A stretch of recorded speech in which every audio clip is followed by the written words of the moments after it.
আমরা প্রথমে চুপ ছিলাম, পরে ধীরে ধীরে আমাদের বক্তব্য দিতে শুরু করেছি।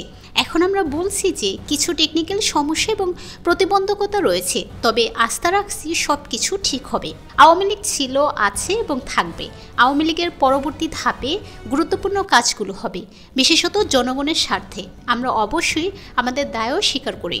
যখন আমরা সরকারে ছিলাম তখন আমাদের অনেক ভুল ছিল, সেগুলো আমরা স্বীকার করেছি এবং সেগুলোর প্রতি আলোচনা চলছে।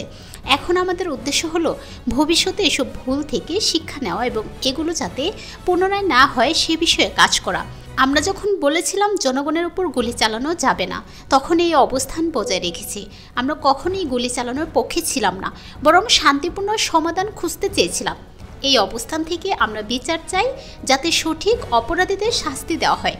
তদন্ত বিচার প্রক্রিয়ার জন্য আমরা আন্তর্জাতিক সংস্থাগুলোকেও আহ্বান জানিয়েছিলাম। আমরা আহতদের পাশে দাঁড়িয়েছিলাম এবং তাদের চিকিৎসার জন্য প্রয়োজনীয় ব্যবস্থা গ্রহণ করেছিলাম। বিচার নিয়ে আমাদের কথাটি হলো, সমস্ত হত্যাকাণ্ডের বিচার হতে হবে। আমরা চাই যে বিচার হোক সঠিকভাবে, যাতে প্রকৃত দোষী ব্যক্তিরা শাস্তি পায়।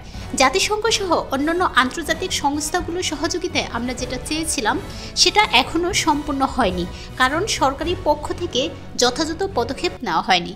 যেসব অভিযোগ ওঠে তাতে যথাযথভাবে তদন্ত করা উচিত এবং তাদের বিরুদ্ধে সঠিক বিচার নিশ্চিত করা উচিত। এসব বিষয় নিয়ে আমরা চুপ থাকতে পারি না, কারণ সঠিক বিচার নিশ্চিত করতে না পারলে সাধারণ জনগণের মধ্যে অস্থিরতা থাকতে পারে। আমরা সরকারের দায় ও দায়িত্ব স্বীকার করেছি, কিন্তু জাতীয় জনগণের কাছে আমাদের আবেদন যে কোনো ভুলের বিচার করা হোক এবং জাতি যেন সঠিকভাবে বিচার পায়।